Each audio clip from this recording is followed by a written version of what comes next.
Hello guys, ఈరోజు నేను మీకు ఎర్రల ఎరువు ఎలా చేస్తారో చూపిస్తాను. ఇది యాక్చువల్ గవర్నమెంట్ వాళ్ళు కట్టించిన తొట్టిలు అనమాట. వీటిలో మొత్తం పేడ వేసేసి దానిపైన ఆకులు, పచ్చి ఆకులు ఉంటాయి కదా, కానకాకులు, వేపాకులు అలాంటివి వేస్తాం. దానిపైన మళ్ళీ పేడ వేసి బాగా నీళ్ళు పోసేస్తాం. తర్వాత ఇందులో యాక్చువల్లీ ఎర్రలు ఉంటాయి. ఎర్రలు చూడాలంటే ఇక్కడ నీళ్ళు పోస్తాం చూడండి, ఎర్రలు పైకి వస్తాయి.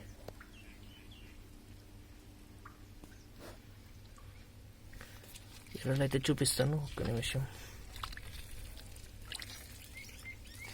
ఇటువైపు ఎర్రలు ఏమి తక్కువగా ఉన్నాయి, అటువైపు చూపిస్తాను. ఇక్కడ ఉన్నాయి చూడండి, ఇక్కడ చూడండి చాలా ఉన్నాయి. దాదాపు పల్లెటూరులో అందరూ చూసే ఉంటారు, వీటిని ఎర్రలు అంటాం. ఇవైతే మామూలు పేడని కానీ ఆకలి కానీ అన్నిటినీ కూడా ఎరువులాగా చేసేస్తాయి. ఇవైతే చాలా ఆవు పేడ కంటే చాలా ఎక్కువ బాగా పనిచేస్తుంది. సో చూస్తున్నారు కదా, ఇలాంటి ఎర్రలు చాలా ఉన్నాయి. యాక్చువల్లీ మనం చేపలు పట్టడానికి వాడతాం. చేపలు పట్టడానికి గేలు ఎరక వేస్తాం కదా, వీటిని వేస్తాం. ప్రణాళితున్నాయి యాక్చువల్లీ వీటిని మధ్యలో కట్ చేసేసి కూడా ఆటోమేటిక్ మళ్ళీ అవి ఎలా బతుకుతాయి. దాని మళ్ళీ తొక్క రెండు కూడా స్టార్ట్ అవుతాయి అన్నమాట.